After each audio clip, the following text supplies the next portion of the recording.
JEE mains maths हम previous year questions कर रहे हैं जो 2002 से 2024 तक आए हैं। हमारा चैप्टर है मैट्रिसेस और टॉपिक 1 है ऑपरेशंस ऑन मैट्रिसेस। अगला क्वेश्चन है question number 21। Let A be a 3x3 matrix having entries from the set -1 0 1। The number of all such matrices A having sum of all the entries equal to 5 is. यह question 2022 में आया था। तो ए हमारे पास एक 3x3 matrix है, उसमें जितने भी एलिमेंट्स हैं वो -1 0 या 1 में से कोई हो सकते हैं। ठीक है, तो हमें ए मैट्रिक्स बहुत सारी बन जाएंगी ऐसे तो। ठीक है, तो वो मैट्रिक्स पता लगानी है, वो मैट्रिसेस जिनमें सारे सम ऑफ ऑल द एलिमेंट्स को जोड़ने पर 5 आए। ठीक है, ये क्वेश्चन सिमिलर है, मतलब इसमें कुछ कॉन्सेप्ट सिमिलर है क्वेश्चन नंबर 19 और 20 के। तो अगर आप चाहें तो पहले क्वेश्चन नंबर 19 और 20 एक बार ट्राई करें, फिर आप ये ट्राई करिएगा। ठीक है, क्योंकि इसमें कुछ हम लोग रिलेशन लेंगे, कुछ कॉन्सेप्ट्स लेंगे 19 और 20 के। ठीक है, तो एक बार आप इसे ट्राई करिए, फिर हम आगे बढ़ते हैं। तो यहाँ पर हम क्वेश्चन नंबर 19 और 20 को पहले थोड़ा देखते हैं। क्वेश्चन नंबर 19 में क्या था कि नॉन सिंगुलर मैट्रिक्स था। ठीक है, तो वहाँ पर कांस्टेंट हमारा क्या था कि determinant of A not equal to 0 होना चाहिए। तो उसको हमने पहले अप्लाई किया और फिर हमने मैट्रिक्स की संख्या निकाली। इसके जस्ट पिछले क्वेश्चन में भी ए बी बराबर बी ए था। ठीक है, तो ऐसे तो B matrix 5 to the power 9 बन जाती, लेकिन जैसे हमने अप्लाई किया कांस्टेंट ए बी बराबर बी ए, तो मैट्रिक्स की संख्या है 5 टू द पावर 5। ठीक है, तो यहाँ पर कांस्टेंट क्या है? यहाँ पर कांस्टेंट है कि जो मैट्रिक्स ए है उसका सम 5 होना चाहिए, उसके सारे एलिमेंट्स का सम। ठीक है, ये भी कांस्टेंट है कि -1 0 1 होना चाहिए, 3/3 होना चाहिए, लेकिन जो मेन है वो क्या है कि सबको जोड़ने पे हमारा 5 आना चाहिए आंसर। ओके, अब हम मान लेते हैं हमारा मैट्रिक्स ए ये है। ठीक है, तो इसके पास 9 एंट्रीज या 9 एलिमेंट्स होंगे। ठीक है, अब हर एलिमेंट -1 0 या 1 होना चाहिए, जैसे -1 0 -1 -1 -1 0 1 ऐसे करके। ठीक है, तो यहाँ पर एक प्लेस में 3 एलिमेंट्स हो सकते हैं, इसमें भी 3, इसमें भी 3, तो 3 टू द पावर 9 हो जाएगा। लेकिन जो 3 टू द पावर 9 हो जाएगा, हो सकता है उसमें सबका सम 4 ना आए, सॉरी 5 ना आए, किसी में ज़्यादा आए, किसी में कम आए, किसी में 5 भी आ सकता है। पर हमें स्पेसिफिकली वो मैट्रिसेस चाहिए जिनमें सबको जोड़ने पर हमारा आंसर 5 आए। ठीक है, तो इस कांस्टेंट को कैसे अप्लाई करेंगे? तो पहले हम लोग कुछ केसेस लेंगे कि ऐसा कब कब हो सकता है कि हमारा आंसर 5 आए जोड़ने पर। ठीक है, तो अगर सब में 1 हो तो आंसर तो 9 आएगा, 5 तो आएगा नहीं।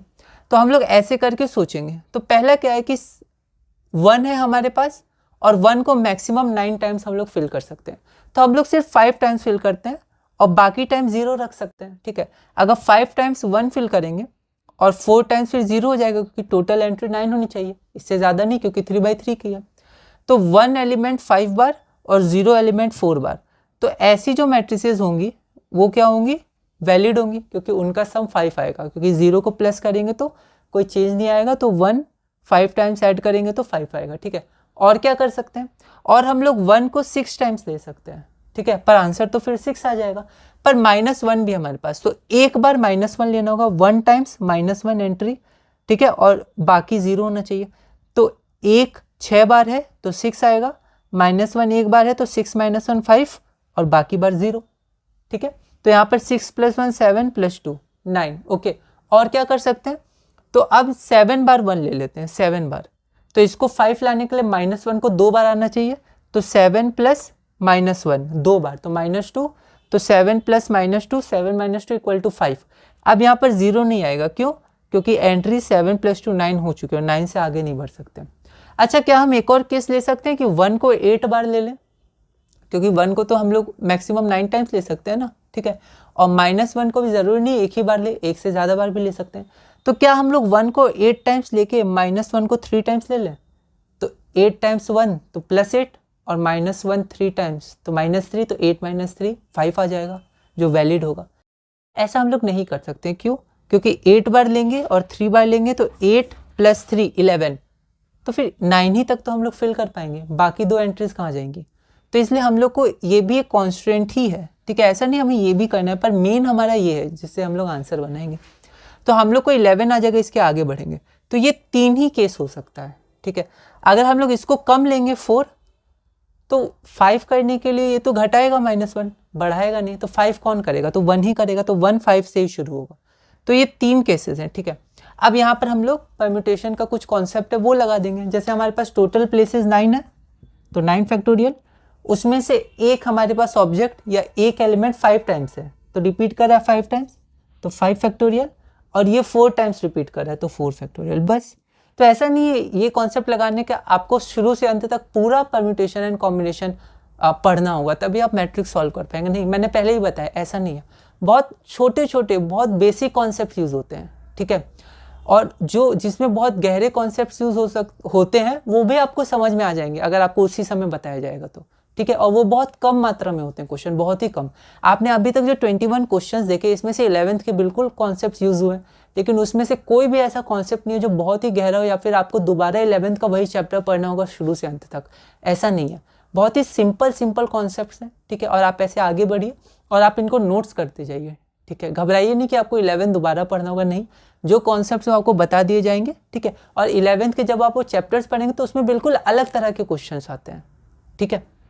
तो ये बहुत ही बेसिक कॉन्सेप्ट है परम्यूटेशन का, आप अभी इसको सीख सकते हैं, ठीक है। हल्का सा रीडिंग कर सकते हैं, ठीक है। तो आपको शुरू से अंत तक नहीं पढ़ना है ना। अब यहाँ देखिए, यहाँ पर टोटल प्लेसेस कितने हैं, तो 9 फैक्टोरियल, ओके। अब 1 6 बार रिपीट कर रहा है तो डिवाइडेड बाय 6 फैक्टोरियल, ठीक है। कम हो जाएगा ना, क्योंकि रिपीट कर रहा है तो आंसर हमारा कम आएगा, डिवीजन करने से कम होता है। -1 1 बार रिपीट कर रहा है तो 1 फैक्टोरियल, ठीक है। 1 फैक्टोरियल 1 ही होता है, और ये 2 बार रिपीट कर रहा है तो 2 फैक्टोरियल। यहाँ मैं लिख देता हूँ 1 फैक्टोरियल और 2 फैक्टोरियल। उसी तरह यहाँ टोटल प्लेसेस हमारे पास 9 फैक्टोरियल है, और 7 बार रिपीट कर रहा है तो 7 फैक्टोरियल, और -1 2 बार रिपीट कर रहा है तो 2 फैक्टोरियल। बस आपको अब इसको सॉल्व करना है, फैक्टोरियल कैसे सॉल्व करते हैं, और आपको इनको जोड़ देना है, ठीक है। जब अलग अलग केसेस बनते हैं तो हम लोग जोड़ते हैं, ओके। तो यहाँ पर आपका आंसर 126 आ जाएगा। केस 2 के लिए 252 ऐसी मैट्रिक्स हो जाएंगे जिनमें 1 6 बार है, -1 1 बार है और 0 2 बार है। और केस 3 के लिए 36 मैट्रिसेस हो जाएंगे, ठीक है। तो टोटल मैट्रिसेस क्या होंगे, आप इनको जोड़ सकते हैं, तो आपका आंसर आ जाएगा 414, जो हमारा रिक्वायर्ड आंसर है, ओके।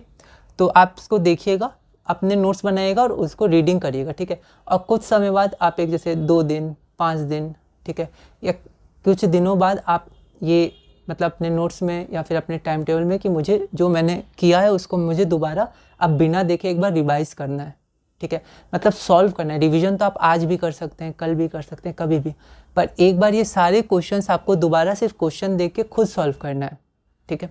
तो ऐसे आप करिएगा तो आपका नींव मजबूत होगी और आप आगे के क्वेश्चंस के लिए तैयार होंगे, ठीक है। और फिर आपको धीरे धीरे मैथ्स भी करने में, मैथ्स से ऐसे क्वेश्चन से आपको डर नहीं लगेगा, ओके। फिर इन क्वेश्चंस को आप आराम से खुद भी टैकल कर सकते हैं, बना सकते हैं और आगे बढ़ सकते हैं, ओके। तो इस वीडियो में हमने क्वेश्चन नंबर 21 पूरा किया। अगली वीडियो में हम क्वेश्चन नंबर 22 करेंगे और टॉपिक 1 में आगे बढ़ेंगे।